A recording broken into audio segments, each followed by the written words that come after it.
坦白讲，我是很喜欢川普的，因为我一直认为川普是中华民族的民族救星哦。可是美国现在情况真的很糟。通常美国总统在黄金时段哦，针对全国来发表谈话的时候，只有2种可能：第一个要发动战争了；第二个就是美国遇到重大的冲击跟伤害，失业率美国现在在上升。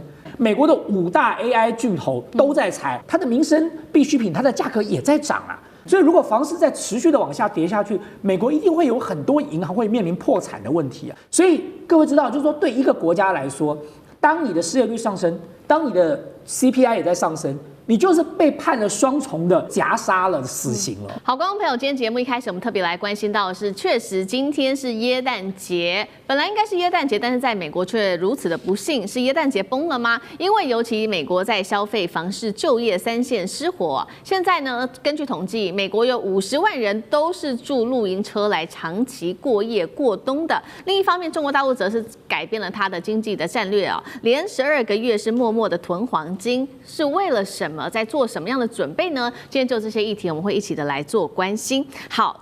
确实今天耶诞节对于美国的部分家庭来说一点都不平安。10月份开始，我们看到美国的消费者对于耶诞节礼物这种全体的消费可以说是大降温。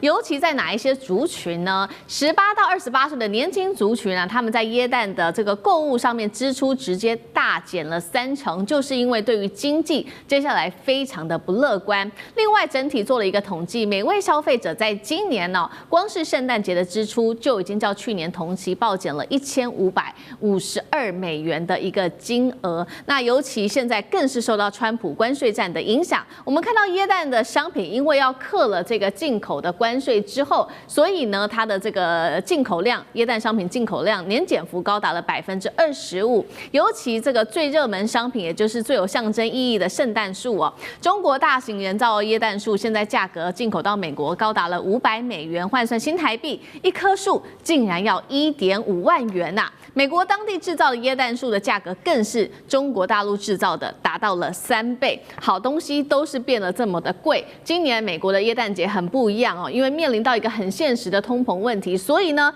大家竟然开始掀起了新风潮。改买2手的礼物来当耶诞礼物，2手玩具、2手珠宝，甚至2手的精品，成为今年耶诞节的新风潮。所以，我们来看到这一家是美国的2手零售商他就说，光是过去3个月，我们现在销售额竟然不减反增一口气暴增了，大约达到了10%。还有呢，这位是住在洛杉矶的36岁的女子她这样说，她说今年我还是想要耶诞节的时候买精品给我的母亲，于是呢，我就去了2手商店买一个Coach的2手包包给她，价格是$125，一定得买2手的，因为新包实在是太贵了，买不下手所以今年耶诞节，美国人省着过，到底是短期的通膨压力，还是现在中产阶级结构性面临消费降级？苑老师怎么看？我觉得这里面有一个观念省着过是我从来没有想到美国人的生活会有省着过的概念。美国人基本上的话呢，连冷气一开，整栋大楼他坐中间一层，美国人都是大浪费这个是大家都知道的事情。但是这里面的话讲的问题非常有趣我跟大家分析一下其实讲起来，你刚刚讲到那个2手的 Coach 我对精品的懂一点，在欧洲待的久这个 Coach 算是精品当中最便宜的啦，大概已经最好的 Coach 大概就是就不得了了，大概就是300-400块美金这个大概就可以买的新的。所以为什么连 Coach 都要买2手？这个表示美国确实是面临了很大的经济的问题。美国经济问题的话呢，分成3项。我要纠正大家一个观念大家都知道在美国赚钱是很难的美国人想赚美国人钱，中国人到美国的话呢，原来我们只听过成功的故事，什么黄仁勋啦，或者张忠谋什么的，胡扯八道。我跟你讲，在美国的生活非常困难。大家不信的话呢，到纽约看看法拉盛那边的中国人是怎么样求生存的因为赚钱是不容易的。这也是为什么美国人非常小气。第二个，关税的目的是什么呢？关税目的就是说把人家东西弄得很贵那么这个自然就有通货膨胀。通货膨胀没有短期的，通货膨胀就是价格的。但是大家要了解这个关税是依照川普来的，太突然了。美国人是不存钱的，你要了解美国人的理理解是认为说是富豪就是能够欠人家钱的，到银行贷款，所以美国人话呢，打完拳击就是那种超级几百万、几千万的别墅住着啊，就是因为人家会贷款给你，表示你未来有前途，所以美国基本上欠钱的。那另外的话呢，我必须要强调一件事情啊，你可以看到说那个圣诞树为什么卖到15000台币？事实上以前的话呢，我觉得圣诞树大概150就差不多，为什么差100倍呢？啊，原因就是那是美国制造的，这任何的 Made in USA， 你算美国人的成本、美国人交通运输以及美国人临时在这边的投资，这一切都是虚伪的经济。经济最重要的就是自由，自由其实就是透明，货上其流，人尽其才所产生这个结果。美国现在一般人面对的生活的困境，我告诉大家一件事情，这个只是刚开始而已，这只是川普上台后的第一个圣诞节，接下来还有好几个都会按照这种情况来发展的。大家只要看到美联储一直迟迟不肯降息，就是表示美国的通货膨胀是很严重的。好，现在我们看到的是光是耶诞节哦，民众是消费力大降级。不仅仅现在是整个耶诞节，我们来看到，如果宏观一下美国现在整体的经济状况，我们从3个方面来做解读，其实也不乐观。第一个就是有关于房市在翻车，第二个是人民住不起房子，现在往车子里面露营车哦，住露营车的数量竟然暴增。第3个就是就业持续的走衰。好，我们先来看到刚刚讲的第一个，房市不景气，房市翻车，经济火车头。尤其现在呢，我们看到这个调查显示，10月份全美53%的房市估值都在下跌。包括了哪一些地方是重灾区呢？现在预估看起来整体是落在美国的西南部还有南部地区。其中几个地方重点城市，像是我们看到丹佛这个预估的房市估值下跌了，竟然高达了91%。好，南部的奥斯汀89%，Dallas 跟凤凰城更是高达87%。所以呢，住不起房子的话，现在房子看来薪水也不够，所以他们就住到了这个露营车了。那露营车里面，这个是来自于露营车产业协会做的预估，现在全美48.6万人长期住在露营车里面，这不是真的在露营哦，是因为真的现在住在房子里面的消费实在是太高了，所以这个数字更是创下了2021年的2倍以上。而且这些人1/3是带着自己的孩子、带着自己的家庭住露营车的，这些人大部分的年收入在美国是低于$75,000的。刚刚讲了嘛，不仅仅是在房市受到影响，包括了现在失业率，美国11月的失业率是4.6%，数字创下了4年来的新高。好，这是美国的部分。那另外一方面，中国大陆呢，我们来看到它也在持续的调整它在经济上面的战略，这一回进行的叫做去美化战略。光是统计到10月底，我们看到中国大陆黄金储备7400多万盎司哦，已经连续12个月都是增持黄金的。采用的方式是低量多次，慢慢的买进。10月黄金价格一度冲上了$4294。请教干哥怎么看？中国持续买黄金去美元化，会是在为下一轮的金融动荡做提前卡位吗？为什么大陆要一直买黄金？它的策略是什么？到10月底中国黄金储备量达到7409万盎司啊，那这什么概念？我告诉各位，就是大约等值于3000亿美金的黄金储备。但是我可以告诉各位，这个是你看得见的，实际上绝对不止这个数。因为国际金融专家也讲说，到底中国有多少黄金啊？我们说句实在话，没人说得准。但是你可以知道荷兰的黄金储备，你可以知道德国的黄金储备，你甚至可以知道美国联邦储备银行的它的那个储备量啊。台湾的你也知道，中国你不知道。但是我现在告诉你，我们大概7400多万盎司啊，是你看得见的。你知道中国大陆从去年开始，每个月都在多买黄金，但是呢，它平均多少？你知道？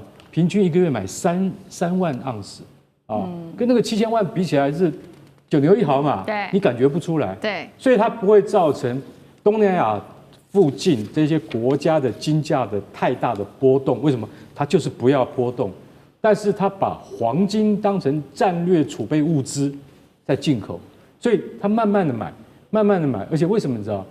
它在关税的贸易战还没开打之前，它就开始买。为什么？他已经看到了，川普你要大搞是不是？你要大搞，我告诉你，到最后最稳当的就是黄金，而且他们知道说这个黄金储备哈，你要就是不动声色让大家没有感觉，温水煮青蛙，所以他是慢慢的买到现在他已经到了这个地步，因为金价有一段时间高达$4290嘛，然后还有一阵子还听说还有到4380的，现在已经回来了啦。可是我跟你讲，国际那个金融专家已经讲了，可能到了明年会到4700哦。所以现在有很多人在问啊，那我们散户能不能买黄金？其实我们来宾不能告诉你答案，只能告诉你说，黄金它一直在走阳，可是你如果走得太快或走得太高的话，对于这个国际全球的贸易市场不是太好的事情，对不对？对。所以说它是不是投资的标的，我们不能够给答案，我们只知道说，中国不断在购进黄金，而且中国有很大一部分，你知道购自哪里吗？绝对猜不到的。它购自俄罗斯啊，俄罗斯国家银行拿来卖啊，为什么？因为对不起，战争准备，战争快打完，还没打完，没办法，再拿黄金出来卖。你知道俄罗斯现在最近卖给那个大陆的那个黄金啊，去年只有$2.23亿，你知道今年多少钱吗？去年听清楚，去年2亿，今年$19亿。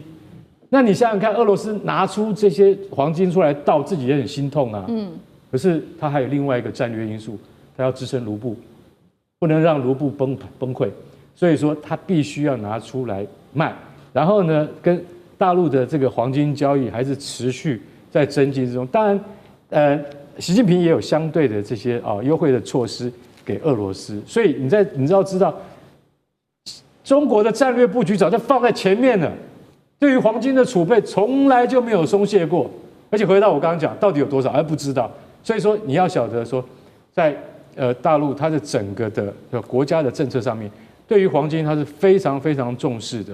而且它不会因为通货膨胀或者因为国际的经济局势走衰，它就没有可以支撑的稳定器。黄金就是最好的一个商品。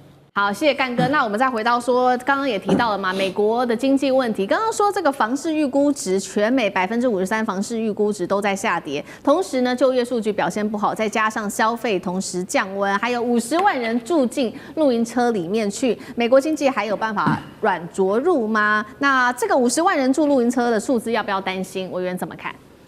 我觉得美国的经济要软着陆不是一件容易的事情哦。大家不要看别的，就光看川普在12月17日，他在这个美国的新闻联播的黄金时段发表了一个18分钟的讲话。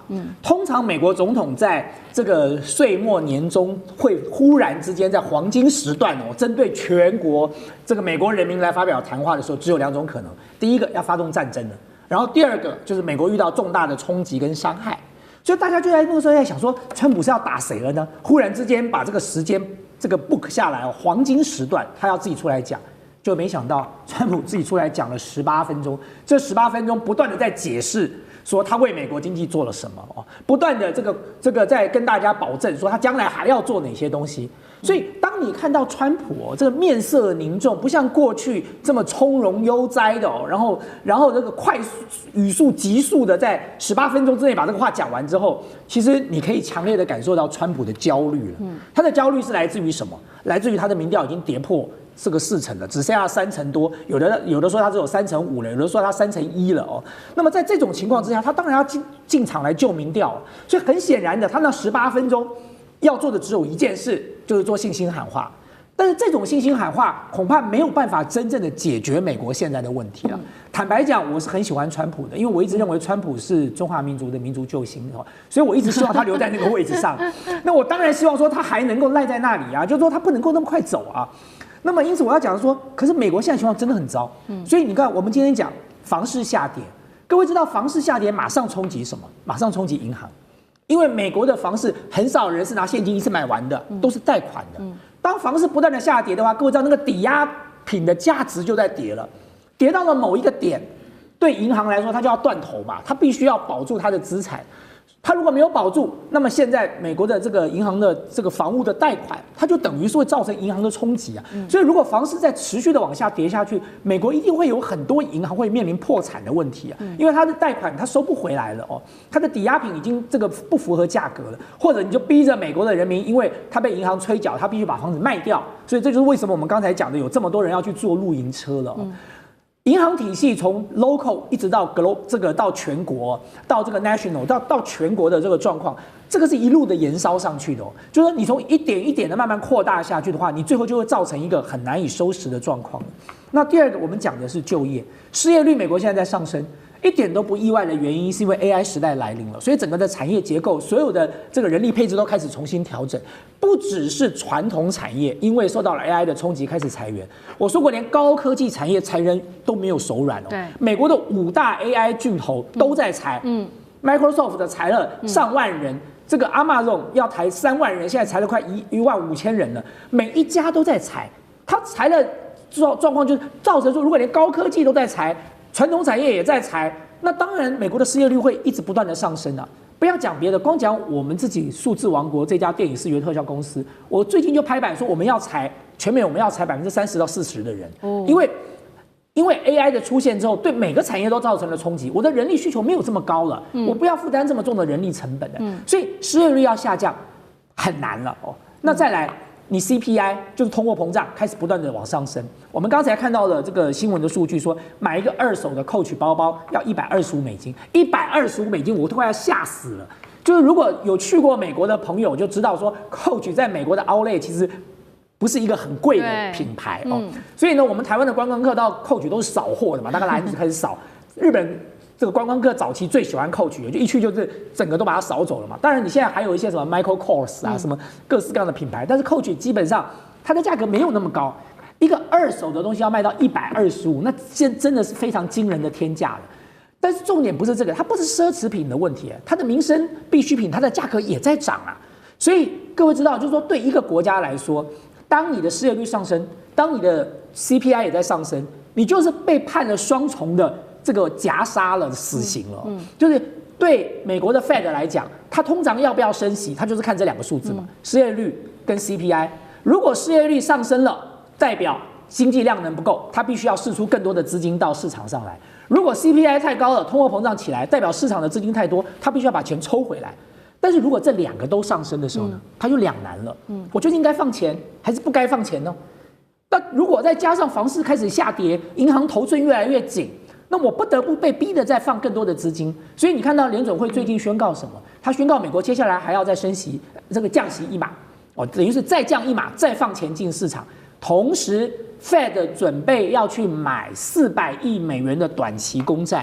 各位知道，對這個聯準會來講，他去買短期公債代表什麼？他拿什麼買？他當然拿美金買，所以代表說他又再投400億美金到市場裡了。所以這個市場已經通貨膨脹了，錢已經太多了。然後你現在再降息再投錢，那你這個通貨膨脹就一發不可收拾了。所以我要講的說，對美國來說，它要軟着陸，恐怕真的不是一件容易的事情哦。那麼當然還是回到我先前講的啦，我是希望川普能夠頂得過去啊，因為他畢竟還有1-2年的時間，就是中華民族的偉大復興大業還沒有完成啊，所以川普同志要繼續努力啊。好，接下來我們會關心到是美國經濟出事嘛，因為這是美國自己內部的經濟學家做的事情。他說，2026年經濟衰退幾率高達40%。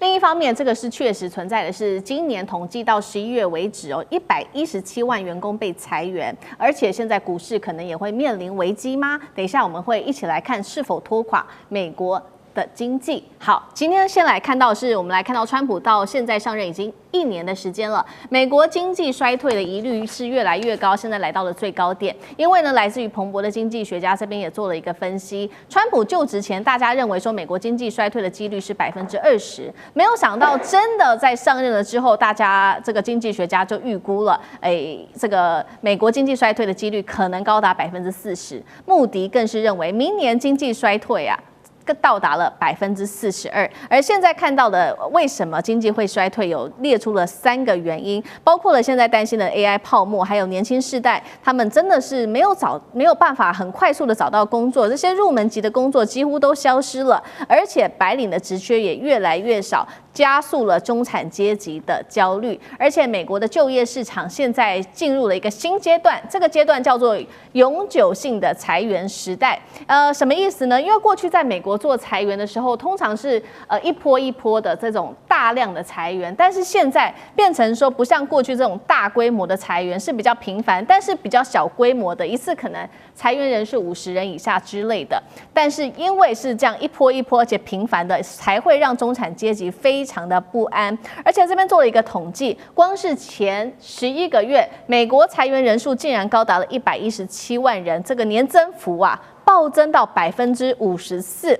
光是11月份裁掉了7.1万人，哪个行业受到影响最大呢？就是科技业，因为现在引入了 AI 的使用，所以科技业现在可以说是压力最大的。好，所以节目一开始特别请教大使怎么看了？当 AI 取代了白领，还有永久性的裁员变成美国的常态之后，中产阶级还敢消费吗？大使怎么看经济？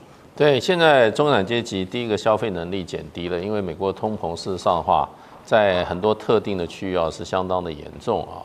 那而且它这个通膨的这个品项也是都不一样。不过整体来讲的话，美国的通膨问题并没有说完全的解除啊。那不过就是说，很多经济这个学者的报告，其实美国今年的经济1到4月基本上它是一种所谓滚动式的下滑。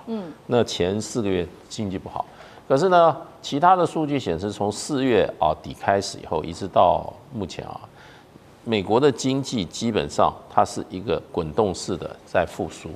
那当然，2026年是另外一个情况。可是呢，就是说今年大部分时间都在滚动式复苏的情况之下，从哪里看出来？主要是从金融市场，还有就是大公司它的获利跟股价这些反映出来，美国的经济事实上在复苏。可是问题呢，这种所谓的滚动的复苏并没有造成这个所谓的失业率的下降。反而造成失业率的提升，那这个就必须就是说有一点不太符合逻辑了。逻辑应该你经济好像在复苏，你这个就业人口应该往上增，反而不增反降，所以呢，这就变成就是说，很多人就是说讲说这可能是美国一个经济在结构性的在调整。那事实上这个财富还有工作的性质也跟着在调整。那大家想到很自然就说，那这跟 AI 一定有关。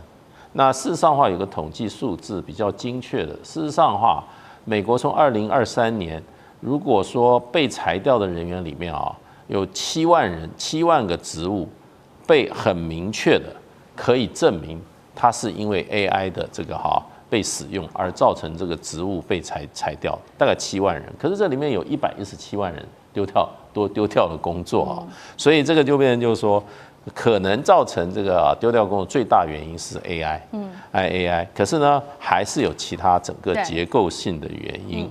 那所以就变成这个是一个蛮复杂的。那这个117万被裁掉的人里面，那个产业别来说，最高这个行业就是科技业，中间有大概差不多17有15万人都是属于科技业的人。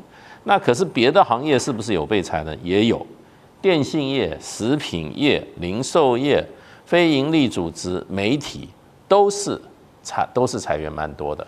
那现在就是说，你刚刚讲就是变成一种永久性的裁员时代这是让很多白领阶级相当感到压力的。对，因为过去这个公司裁员都是一次很大规模的，一次裁掉6000、8000，像 Estee Lauder 最近有全世界裁掉6000人他说这种模式现在渐渐没有了，就是大的公司，它基本上是滚动式的在裁员，它也不宣布，它可能就在调整一次50个人、60个人，可是这个随时在进行当中，它不是一种大规模的裁员，所以这个是一种新的现象。不过这种现象反而增加了，尤其白领阶级他在工作上对于可能失去工作的那样子的一种心理压力，那这个可能也变成是一种常态。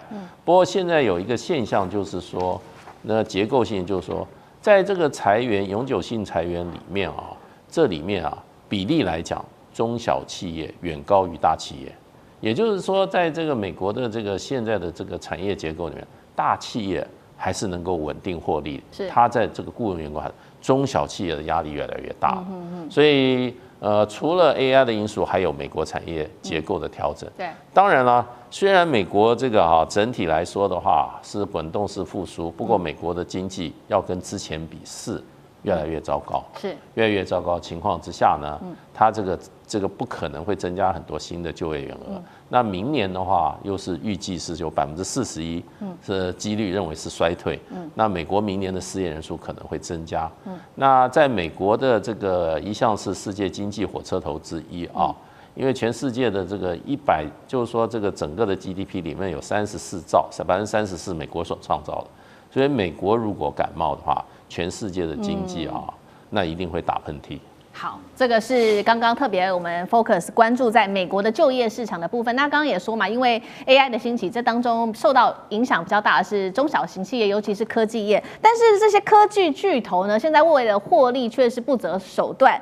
我们来看到路透社的最新踢爆是美国的脸书的母公司 Meta，为了维持它庞大的广告收入，对大陆来源的这个诈骗、非法赌博广告长期睁一只眼闭一只眼。这边做了一个数据的统计 ，Meta 去年光是来自诈骗、非法赌博、色情等等违规内容的广告收入超过30亿美元，换算新台币竟然高达了900多亿元怎么看，干哥？我这件事情是我最痛恨的，你知道为什么吗？因为 Meta 作为社群平台的领头羊然后祖克伯他竟然是这样子的态度，你知道他们本来内部他们自己那个 FB 现在叫 Meta，他们里面的那个什么，就是他们的那个有一个机制可以去干嘛？可以把那种有严重诈骗的那种倾向的那个东西给抓出来，还有赌博、色情等等像这样子的广告，他们自己本身有一个机制，但是他们也要花钱去维持这样的团队那所以说，其实老实讲，他就不太愿意去做这样的事情。他认为说，我们既然是这个媒体嘛，那我们就应该要获利嘛。那乐听人应该有自己去辨别广告的这个能力在里面，而不是说要我们来先帮他当守门员。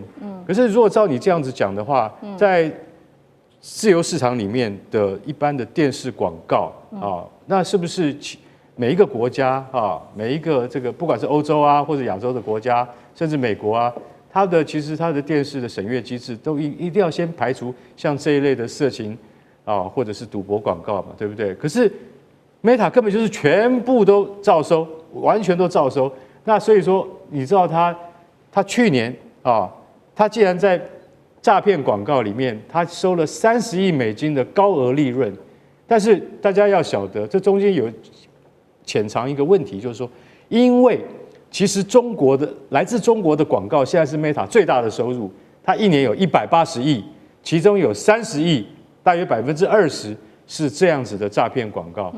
那如果你今天要去防堵这些广告的话，就像我刚刚讲的，那你公司自己本身要有一个团队，你知道他们的团队在去年发现他们的这个防火墙的机制做得很好，他们已经非常的，就是说降低了差不多有1半以上的这种色情广告或诈骗广告。可是突然祖克伯发了一个命令说，因为我们的诚信策略，所以说我们这个现在暂停对于中国广告的稽查。这什么意思啊？我们听不懂啊，这就有点饶舌。他的意思就是说，为了防止来自中国的广告数量下降，所以说我们的这个诚信策略暂时不对他们做太严苛的检验。那造成的结果就是什么？就是这些广告再度死灰复燃。大家要知道，受害的大部分都是什么？在美国的华人，在美国的华人的市场有多大？大家去想一想。所以这在全球都造成影响。我认为这个就是什么？社群平台他们在获利之后，完全都忘记了他们的初衷。这也是所有的像不管是 Meta、Google YouTube 这些软体在很多国家都受到厌恶、受到排斥。你知道为什么？因为他们只顾着获利，而而没有想到他们对于人类社会所应该负的最起码的责任。这个责任其实是你自己企业主要负担的。所以我觉得像祖克伯这样子的企业家，你只知道获利眼前，但是将来呢，总有一天你的亲人也受到伤害的时候，你才会知道说要改弦易辙。我是觉得说像这种，它是一种很巨大的托拉斯，它会越来越大，像一个怪兽一样。可是，一般的人民、一般的老百姓，要能够分辨什么是诈骗，什么是对你有害的广告，其实不是那么容易。我觉得媒体守门人应该要负起这方面相关的责任，那也是他企业的责任。对，针对目前 Meta 的这个行为被形容是这些大型科技业是否已经造成所谓的资本主义变形，所以造成今天这样的一个现象。但我们现在看到，除了科技业有问题之外，我们来看到华尔街投行也非常的对于美国未来的经济前景是非常的紧张的。在这个时候，他们出来示警了。明年最大的风险将是股市崩盘，直接引爆的经济衰退。特别呢，华尔街投行提到了支撑美国目前消费的250万名的超额退休族，什么意思呢？就是他们在这个疫情爆发之后赚了非常多的钱之后狂消费。现在华尔街投行就是担心说，一旦股市崩盘的话，这些人就没有办法大笔的做消费，将会重挫美国经济吗？上志哥怎么看？我们知道，在美国的股市，在今年年初开始，其实都被形容说很多黑天鹅的蛋，好多蛋，有大蛋有小蛋，就看哪个先孵出来哦。所以刚刚讲到底是经济衰退呢，美国政府的债务问题呢，还有包括现在 AI 是不是太集中了呢？好，无论如何，我们已经确定第3季的美股的部分是极震荡的，而且这震荡是创纪录的。为什么震荡？因为就是美股里头有好多的巨人。多的巨人跟空的巨人，大家真的是杀得死去活来哈，所以我们都知道，但核心为什么？核心还是因为忧虑。如果说一片荣景的话，空头没有机会的，所以这个忧虑很深。就刚刚提到的这些，包括 AI 非常集中哈，而且现在要知道还有 ETF 现在被普遍的运用，就使得这个盘跟大家动手，互相多空杀对方的武器很强。台北股市现在也是受到 ETF 很大的影响啊。好，话虽如此呢，但我们不得不说，虽然大家有很多在外面看衰，或者是觉得美国股市危险，各位还是要了解一件事情是。各位，美国华尔街股市可不是一般啊，它不是只有美国的资金，它有全世界，有穆斯林的资金，有欧洲所有有钱的资金，包括甚至中国的资金，所以全球的资金都在华尔街股市，不是那么轻易能够倒的。所以这个震荡的过程里头，其实再怎么看衰 AI， 就像我们知道有很多人 AI 就撤资了，很多大巨人不投资了哈，也都知道。然后但是呢，你说他们不投资去投资什么？其实就换手。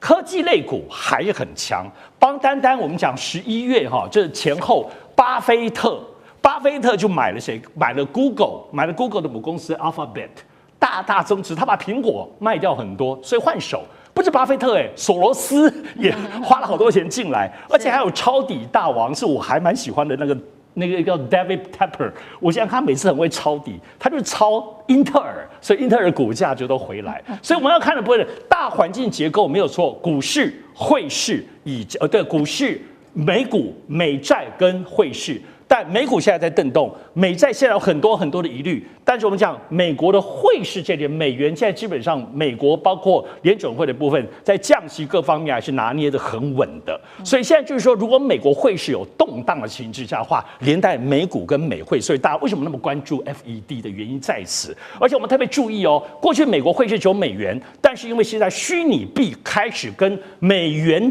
整合在一起，里头稳定币等等，所以让整个美国的坦白讲，它的这个货币的扩散性从实体到虚拟扩大了这个基础层面，它当然也动荡更大，但某方面它也可能有更多的支撑。除了美元在吸全世界的所有货币的这个汇差之外，也透过稳定币在吸全世界的虚拟的汇差。所以美国当然有很多的风险，但千万不要小看美国华尔街拥有全世界资本的实力。好，接下来我们持续关心到的是川建国发威哦，中国大陆在这个关税战之下，现在是越打越赚，而且出超破兆美元。美国则是面临自己内部民生溃败，吃不起饭，现在还得靠所谓的代币来做食物救援，怎么回事？赶快来看今天3个火线话题，请来宾来帮我们做解答。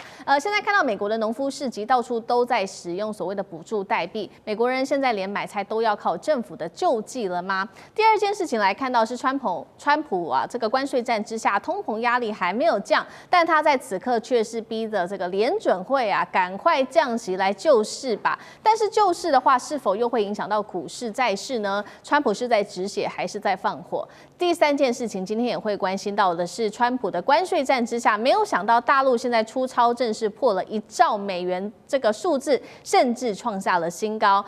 另外一方面，刚刚讲的嘛，美国则是呢靠补助过日，川普这个时候在对中政策上面突然间转软了，大家在看这个是战略转向，还是美国真的这一回撑不下去了呢？今天就这些议题会一起的来做解答。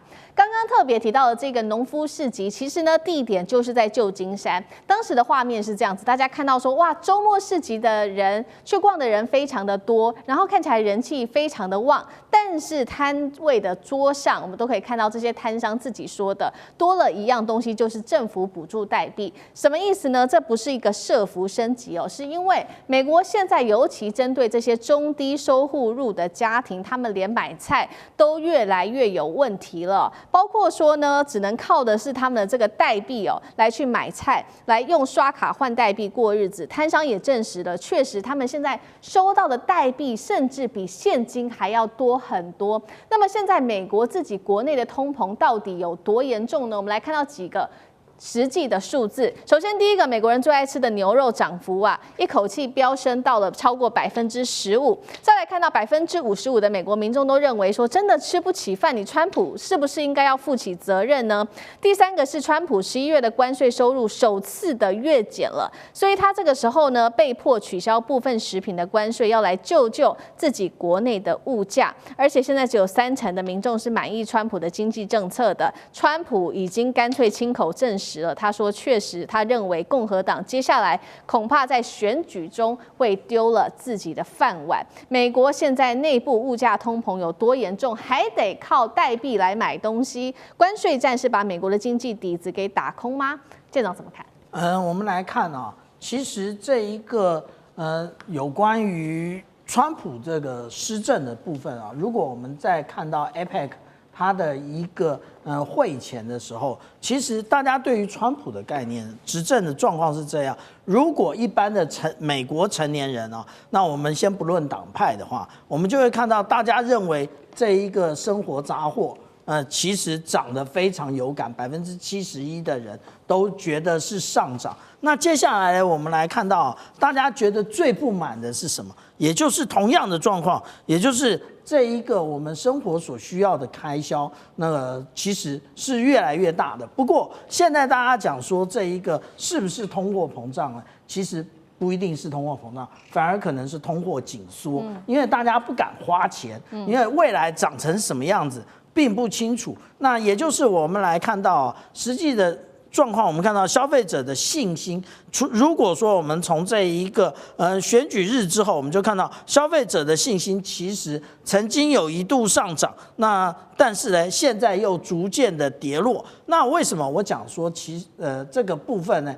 并不一定是通货膨胀，真正通货膨胀的高峰其实是在拜登总统的任内。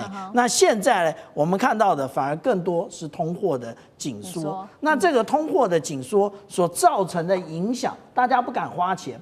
那不敢花钱，但是这个问题啊，会更严重的出现在中低收入户，就是我们刚刚讲到有关于农民市集的这个部分。为什么？因为一般来讲，中低收入户相对于这个消费金字塔顶尖的人来讲的话，他的收入会将近超过60%都是投注在购买食物这上面。而且如果美国有提供这个补充营养援助计划，他们就会用这个计划，因为这样子可以让我少出一点钱。然后当然我们看到的也就是代币满天飞啊。那这一个状况其实川普他知不知道？他非常清楚，也就是为什么我们看到美国不断的敦促中国大陆你赶快买大豆。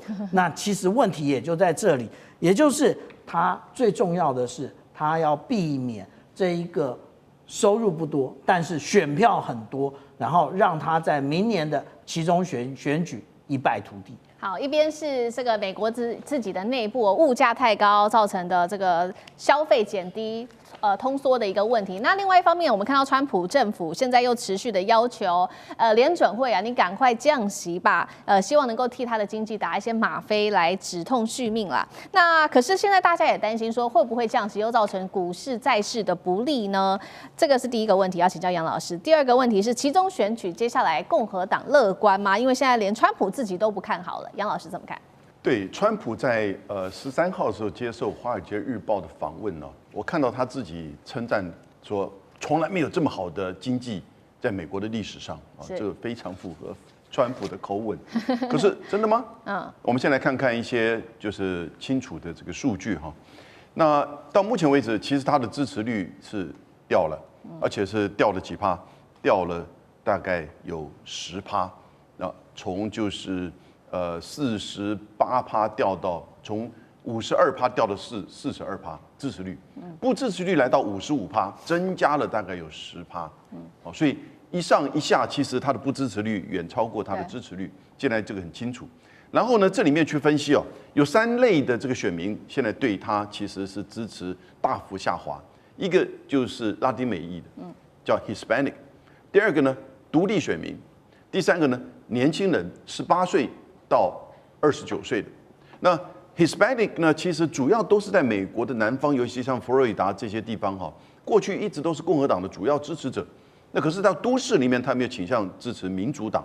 所以这一次我们看到，从40%掉到35%，减少了有将近13%。然后呢，独立选民减少了将近20%。最特殊的是，年轻人对川普的支持从原来还有将近40%的，掉了只剩20%。所以少了一半。一年少了一半。你还不到明年的选举，明年选举大概还有将近1年的时间。那够不够足够的时间把他们给挽回？通常不容易。为什么？因为再进一步的民意调查，他们说50%到55%的选民认为最重要的3个议题，第一个是通膨，商品的价格；第二个呢是工作，整体经济；第三个呢是健保。可是呢，川普你看到他这个通膨因为关税开始就是出现这个就是整个严重。那目前在9月份的数字看到是2.8%。然后呢，工作其实美国的工作现在是很好找的，可是经济整体的情况大家是很担忧，甚至 AI 泡沫化明年会不会变成议题？然后呢，健保那这个是最严重，川普把那个奥巴马健保给拿掉了，可是只有20%支持川普的这些现在眼前的一些议题，反移民打犯罪还有外交政策20%，所以他觉得这个顺序不对的。同时呢，经济上的问题大概是74%认为他现在做的一般，甚至不好，只有23%说OK 比以前好。那这里面大概不到15%左右是说比去年1年好。所以你看70%比2成多，现在就很清楚，这个民调显现出这1年以来，大家对于川普不只是说蜜月期没有了，其实基本上认为他搞错重点了。他没有关心到人民眼前关心的议题，而且呢，人民眼前的议题也每况愈下。那同时，对于川普的一些手段做法，当然也更不认同比如说他对学界，他对这些逮捕那些ICE的这些作为。所以我是觉得，明年的期中选举如果是在下个礼拜举行的话，那他一定会输1院。但目前还有1年的时间，足不足够他去改正？很难讲，因为经济的问题其实有很多的变数的。好，很快的其实上任到现在，川普已经1年的时间了。接下来，已经用民调，选民已经反映了对于川普的不满。那离期中选举现在看起来其实是对他非常的不利的。而且大家也在检视说，你当初实施这个关税战，其实也是要对付中国大陆。结果没有想到，为什么在这个时候，我们看到大陆在经济上面，尤其是在出口上面表现却是越来越好。而且呢，在另外一方面，政治上川普的态度对中国大陆却是明显的降温。几个重要数字来带观众朋友友看一下。先来看经济面，前11个月我们看到大陆的出口3.4兆美元，是年增5.4%，对外贸易顺差突破了1兆美元，创下历史新高。对美出口虽然减少了18%，将近20%哦，但是却靠非洲、东协、拉美全面都补上了这些出口的缺口。那刚刚讲了嘛，川普对中政策变得明显的降温。首先10月底和习近平见面之后，我们就看到他抛出了G2的论述，承认中美之间是平起平坐。对于中日这一次的争议，他也保持沉默，传出还私底下要求日本避免刺激北京。再来就是我们看到他的国安战略的这个策略也降温了，不再高调强调大国竞争跟大陆的核武扩张。为什么他的态度有这么大的转变？关税战打到现在，怎么把中国打得越来越强？委员怎么看？这个打错方向，而且打的力道实力不足，打人家伤人这个所谓3分啊，就要自己自伤5分，从来没看过那么笨的政策。其实川普的关税政策，美国的经济学家一致反对，没有人看好。我一开始也跟他嘲笑他是王安石变法一事无成，在你节目1年前我就要嘲笑，果然不幸成真，因为他那个完全是一种乱拳啊，打狗什么，会当然是不可能打出一个好的效果。那中国的这个贸易顺差在1到11月突破了1兆美元，这是一个很大的一个成就。因为去年一整年呢，1到12月哦，总共的顺差才多少？8400亿。前年才8200亿，今年只有1月份到11月份就超过1万亿啦。所以如果再加上12月呢，当然就不止了。但是高兴之余也有担忧，因为中国这一次的顺差到达1万亿啊，当然最终原因是出口跟去年同比增加了5.4%，5.4%啊。然后因为有新产品、有新市场、有新通路。新产品就是大家所熟悉的那些产品，传统啊、电子啊等等，然后还有什么新能源啊之类的。那新市场什么俄罗斯啊、东南亚啦，甚至于非洲、拉丁美洲啊，这种新市场都被开发出来了。那新通路就是说，它海外有很多新的港口、新的船队，然后新的航线，还有什么比如北极航线，还有中欧班列，所以使得中国的货品更容易运到销售场合。但也有隐忧，为什么？进口会衰退0.6%，它的机器设备进口衰退，就表示民间不再投资，这中国政府特别去注意。第二个，消费衰退，那为什么消费衰退？因为有进口替代品满足大家的消费，可是也表示对于进口的奢侈品不再买了，然后进口的设备有替代品，再加上更高档的设备不一定买得到，被科技管制啦等等的原因在里面。那再加上房地产不振，所以内部的投资需求大幅衰退，所以才会有整个进口衰退0.6%。所以这个隐忧也要去特别去注意。所以表示说增加到1万亿该开心。不过算是一个不错的成绩，我来算给大家看哈。就是中国大陆如果单纯讲这个 GDP 的话，人均 GDP 今年大概只有13800美元，可是美国已经到89600美元，等于是中国大陆6.5倍。那而且就成长率，中国大陆成长了3.8%，人均 GDP 成长3.8%，然后美国成长4.4%，所以美国在这个数字上是比中国好。然后日本更好，日本成长了6.9%，然后台湾更好，成长了11.1%。那南韩最差，衰退了0.75%，这是尹锡悦的功劳所以0.75%。但整体来讲，概念是这样子的。可是美国是严重的贫富不均，所以刚才才有我们李舰长讲的这个所谓代币问题。它是朱门酒肉臭这个路有冻死骨。但是美国的问题就比较大。你看看那股市，该多少亿万富翁不断的产生啊！黄仁勋几年前才是亿万富翁，现在已经兆万富翁了，就是这个原因哈。所以美国有股票的比例大概占美国人口的差不多20%。那这20% 富起来，80% 平下去，这是美国最重要的问题。中产阶级消失都在这里，因为他们投资的传统工业什么钢铁啦、汽车啊，都赔得很惨。那股票都起不来。可是你丢了 Seven Sister 那七姐妹的股票，每个都发了这样。